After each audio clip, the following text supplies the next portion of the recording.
ಬೆಂಗಳೂರಿನ ಇಸ್ರೋ ಕೇಂದ್ರ ಕಚೇರಿಗೆ ಬಾಂಬ್ ಬೆದರಿಕೆಯ ಇಮೇಲ್ ಬಂದಿದೆ. ಇಮೇಲ್ನ ಮೂಲಕ ಇಸ್ರೋ ಕೇಂದ್ರ ಕಚೇರಿಗೆ ಬಾಂಬ್ ಬೆದರಿಕೆ ಹಾಕಲಾಗಿದೆ. ಬಾಂಬ್ ಬೆದರಿಕೆ ಇಮೇಲ್ ಬಂದ ಕೂಡಲೇ ಪೊಲೀಸರಿಗೆ ಮಾಹಿತಿಯನ್ನ ಕೊಟ್ಟಿದ್ದಾರೆ. ನ್ಯೂ BEL ರಸ್ತೆಯಲ್ಲಿರುವಂತಹ ಇಸ್ರೋ ಕಚೇರಿ, ಈ ಕಚೇರಿಗೆನೇ ಬಾಂಬ್ ಬೆದರಿಕೆಯ ಇಮೇಲ್ ಬಂದಿರೋದು. ಸ್ಥಳಕ್ಕೆ CISF ಸಿಬ್ಬಂದಿ, ಪೊಲೀಸರು ಬಾಂಬ್ ಸ್ಕ್ವಾಡ್ ದೌಡಾಯಿಸಿದ್ದಾರೆ. ಸಿಬ್ಬಂದಿ ಹೊರಗೆ ಕಳುಹಿಸಿ ತಪಾಸಣೆಯನ್ನ ನಡೆಸ್ತಾ ಇದ್ದಾರೆ ಪೊಲೀಸರು.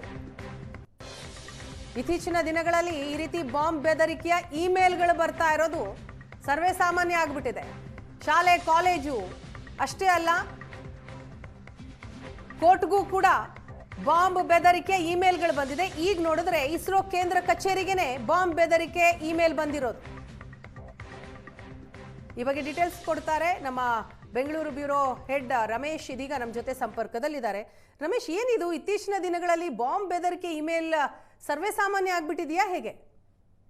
ಖಂಡಿತ ವೀಣಾ, ಅಂದ್ರೆ ಇತ್ತೀಚೆಗೆ ರಾಜ್ಯದಲ್ಲಿ ಅದರಲ್ಲೂ ಕೂಡ ಪ್ರಮುಖ ಕಚೇರಿಗಳ ಮೇಲೆ ಈ ರೀತಿಯಾದಂತ ಬಾಂಬನ್ನ ಇಟ್ಟು ಓಡಾಡ್ತೇವೆ ಅನ್ನುವಂತಹ ಒಂದಷ್ಟು ಇಮೇಲ್ಗಳು, ಫೋನ್ ಕಾಲ್ಗಳ ಸಂಖ್ಯೆ ಜಾಸ್ತಿನೇ ಆಗ್ತಾ ಇರುವಂತದ್ದು. ಆದ್ರೆ ಇದುವರೆಗೆ ಯಾವುದೋ ರೀತಿಯ ಈ ರೀತಿಯಾದಂತ ಬಂದಂತ ಕರೆ ಆಗ್ಲಿ ಅಥವಾ ಇಮೇಲ್ಗಳಾಗ್ಲಿ, ಬೇರೆ ಸಂದೇಶಗಳು ಯಾವುದೂ ಕೂಡ ಅದು ಸತ್ಯ ಆಗಿಲ್ಲ. ಸೊ ಆ ನಿಟ್ಟಿನಲ್ಲಿ ಪೊಲೀಸರು ಆ ರೀತಿಯಾದಂತ ಸಂದೇಶಗಳು ಅಥವಾ ಇಮೇಲ್ಗಳು ಬಂದಂತ ಸಂದರ್ಭದಲ್ಲಿ ಯಾವುದನ್ನು ಕೂಡ ನಿರ್ಲಕ್ಷ್ಯ ಮಾಡದೆ ಅದನ್ನ ಪರಿಶೀಲನೆ ಮಾಡುವಂತ ಕೆಲಸಗಳನ್ನ ಮಾಡ್ತಾರೆ. ಸೊ ಅದೇ ರೀತಿ ಇವತ್ತು ಬೆಂಗಳೂರಿನ ನ್ಯೂ BEL ರಸ್ತೆಯಲ್ಲಿರುವಂತಹ ಇಸ್ರೋ ಕೇಂದ್ರ ಕಚೇರಿಗೆ ಇವತ್ತು ಬೆಳಿಗ್ಗೆ 11 ಗಂಟೆಯ ಸುಮಾರಿಗೆ ಈ ರೀತಿಯಾದಂತ ಇಮೇಲ್ ಬಂದಿದೆ. ಆದ್ರೆ ಸಿಬ್ಬಂದಿಗಳು ಅದನ್ನ 1 ಗಂಟೆಯ ಸುಮಾರಿಗೆ ನೋಡ್ಕೊಂಡಿದ್ದಾರೆ.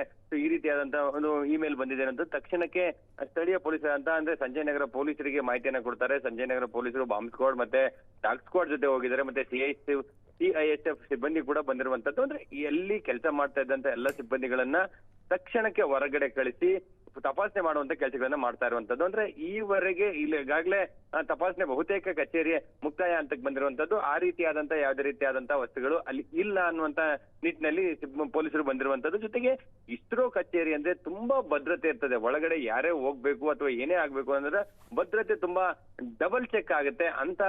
ಅಂತ ಜಾಗಗಳಲ್ಲಿ ಸಾಧ್ಯತೆಗಳು ಕಡಿಮೆ ಇದ್ರೂ ಕೂಡ ಈ ರೀತಿಯ ಸಂದೇಶಗಳು ಬಂದಂತ ಸಂದರ್ಭದಲ್ಲಿ ಪೊಲೀಸರು ಯಾವುದೇ ರೀತಿಯಾದಂತ ರಿಸ್ಕ್ ಅನ್ನು ತೆಗೆದುಕೊಳ್ಳದೆ ಈ ಚೆಕ್ ಮಾಡುವಂತ ಕೆಲಸಗಳನ್ನ ಮಾಡ್ತಾ ಇರುವಂತದ್ದು. ಆದ್ರೆ ಒಂದು ನೀವು ಹೇಳಿದ ರೀತಿ ಈ ರೀತಿ ಪದೇ ಪದೇ ಈ ರೀತಿ ಇಮೇಲ್ಗಳನ್ನ, ಸಂದೇಶಗಳನ್ನ ಕೊಡುವಂತವರ ವಿರುದ್ಧ ಪೊಲೀಸರು ಒಂದು ಅಂದ್ರೆ ಅವ್ರನ್ನ ಕಂಡು ಹಿಡಿದು ಅವರಿಗೆ ಆ ಒಂದು ಕ್ರಮವನ್ನು ತೆಗೆದುಕೊಳ್ಳುವ ಮೂಲಕ ಈ ರೀತಿಯಾದಂತ ಒಂದಷ್ಟು ಮತ್ತೆ ಮೇಲ್ಗಳು ಬರೋದನ್ನ ತಡೆಗಟ್ಟಬೇಕಾಗತ್ತೆ. ಆದ್ರೆ ಎಲ್ಲ ಒಂದ್ ಕಡೆ ಈ ರೀತಿ ಹಲವು ಬಾರಿ ಕಳೆದ 2-3 ವರ್ಷಗಳಿಂದ ಬಂದಂತ ಇಮೇಲ್ ಗಳು ಯಾರು ಮಾಡಿದ್ದಾರೆ ಅನ್ನುವಂತಂದ್ರೆ ಅವ್ರನ್ನ ಪತ್ತೆ ಹಚ್ಚಿ ಅವರ ವಿರುದ್ಧ ಕ್ರಮ ಆಗುವಂತ ನಿಟ್ಟಿನಲ್ಲಿ ಎಲ್ಲ ಒಂದ್ ಕಡೆ ಒಂದು ಸ್ಟ್ರಿಕ್ಟ್ ಆಕ್ಷನ್ ಆಗ್ತಾ ಇಲ್ಲ. ಸೊ ಆ ಹಿನ್ನೆಲೆಯಲ್ಲಿ ಈ ರೀತಿಯಾದಂತ ಪದೇ ಸಂದೇಶಗಳು ಬಂದಂತೆ ಕಾಣ್ತಾ ಇರುವಂತದ್ದು. ಆದ್ರೆ ಇವತ್ತಿನ ಇಸ್ರೋ ಕಚೇರಿಗೆ ಏನೋ ಒಂದು ಇಮೇಲ್ ಬಂದಿದೆ, ಅದನ್ನು ಕೂಡ ಗಂಭೀರವಾಗಿ ತೆಗೆದುಕೊಂಡಂತ ಪೊಲೀಸರು ಈಗ ತಪಾಸಣೆ ನಡೆಸ್ತಾ ಇದ್ದಾರೆ. Veena, thank you Ramesh.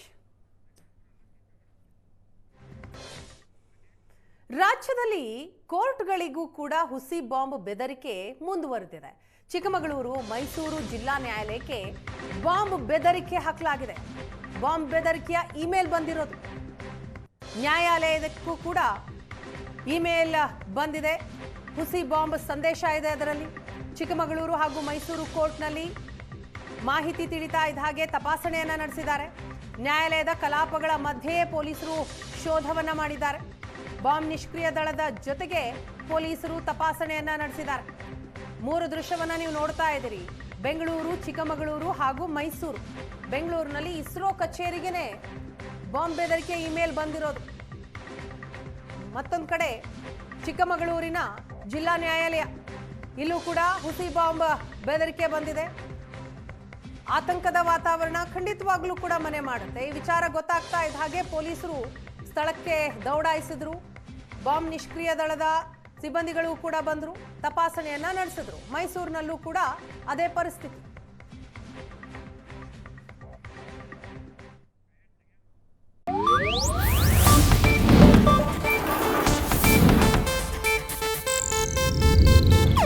ಇದು ಏಷ್ಯಾನೆಟ್ ನ್ಯೂಸ್ ನೆಟ್ವರ್ಕ್ ಪ್ರಸ್ತುತಿ.